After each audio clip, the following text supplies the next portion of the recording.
Nick Saban issues statement on DJ Durkin's involvement with Alabama. You had to know this was coming. Earlier this week, a report surfaced that former Maryland head coach has been in what was described as a consultant-like capacity ahead of its playoff game against Oklahoma later this month. Given Durkin's controversial exit from College Park, the report raised more than a few eyebrows. In light of the mini firestorm that erupted, Alabama Friday night issued a statement attributed to in which the head football coach of the Crimson Tide addressed the level of Durkin's involvement with his football program. Durkin, two members of the training staff and then head strength and conditioning coach were in early August after a bombshell report alleged mishandling of the medical event that preceded the death of Maryland offensive lineman and detailed what was described as within the football program. That report described the toxic culture under Durkin as one based on fear, intimidation, belittling, humiliation and embarrassment. Players were, allegedly, routinely subjected to what was described as extreme verbal abuse that included, in part, obscenity-laced epithets meant to mock their masculinity. On October 30, it was confirmed that Durkin would remain as the Terrapins' head coach. The next day, and amidst an avalanche of criticism from, and, U of M, College Park president announced that Durkin had been. Everybody deserves a second chance, although one can debate the merits of giving that second chance so close to a coach's first chance cut short, in part, by the death of one of his football players.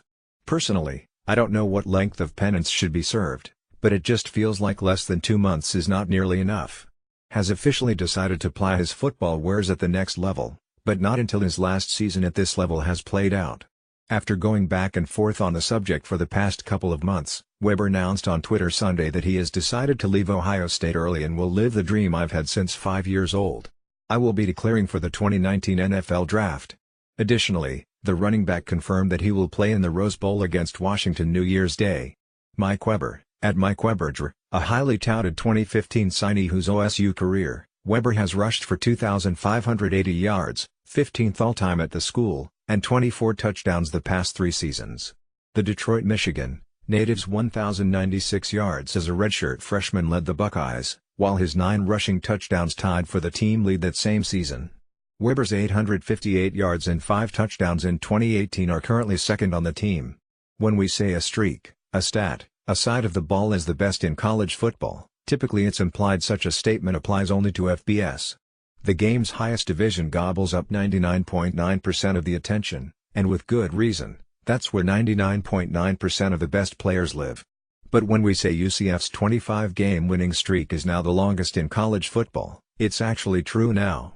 Mary Hardin-Baylor, Texas, knocked off Mount Union, Ohio, 24-16 in the Division III National Championship on Friday night, in the process ending the Purple Raiders' 29-game winning streak and handing UCF the crown. According to a study, half of the nation's 10 longest winning streaks reside in the FBS, and with good reason. While the other divisions funnel all their best teams into one bracket in order to find the very best team, FBS puts only 4 teams in its tournament, allowing UCF to put together 2 straight unbeaten seasons, minus 1 game, without competing for the national championship. 1. UCF, 25 games. 2. North Dakota State, FCS, 20. 3T. Alabama, 15. 3T. Mary Hardin-Baylor, Division III, 15. 3T. Morningside, NAIA, 15. 3T. Valdosta State, Division II, 15. 7T. Clemson, 13. 7T. Notre Dame, 13. 9. Princeton, FCS, 10. 10. Army, 8. Certainly the Knights would trade their 25-game winning streak for a shot at Alabama, Clemson and the like, but their consolation prize is the longest winning streak in all of college football, for as long as they keep winning. Got the biggest win of his Oregon head coaching tenure on Saturday. The Ducks don't play again until New Year's Eve.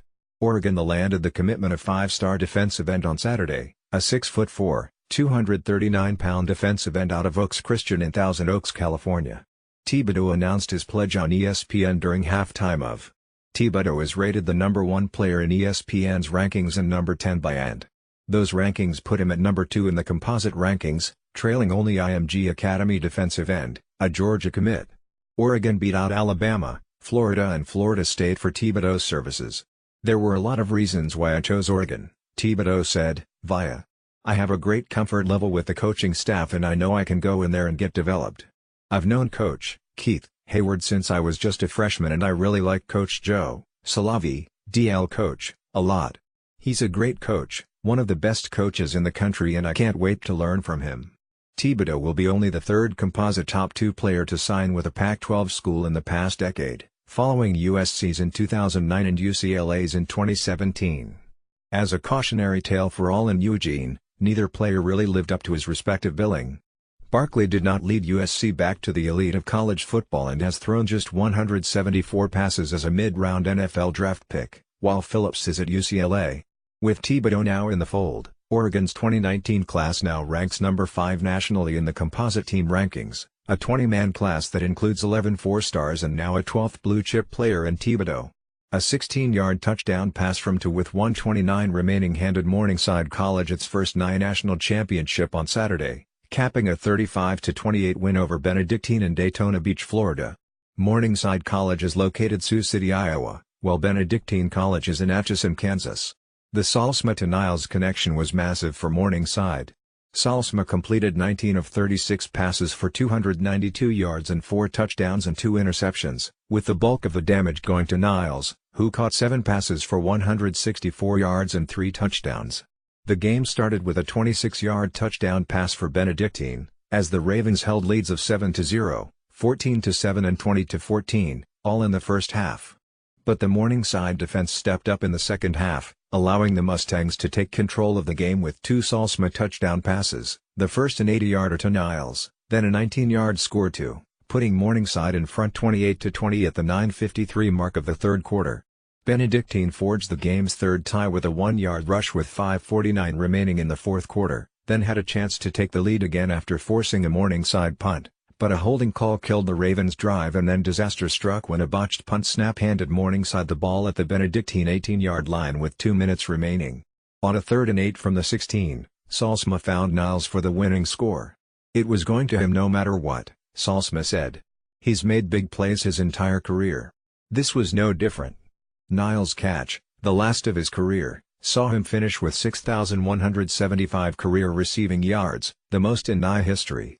"I just remember catching it and then going to my knees," Niles said. "After that, it was all cameras and teammates mobbing me. This is absolutely amazing." Morningside had been on the cusp of their first national title for the majority of the decade. The Mustangs lost the Nye title game in 2012 and then fell in the Nye semifinals in 4 of the past 5 seasons. The semifinal round saw Morningside avenge its 2016 and 17 playoff losses to the University of St. Francis, who would go on to win those seasons' national titles, in a 34-28 overtime thriller. "I've been motivated to not let this season end," Morningside head coach said. "The toughest part for me was that, at the end of the night, the year would be over. I'm so proud of what they've accomplished. It ended the way we were hoping, I'm ecstatic."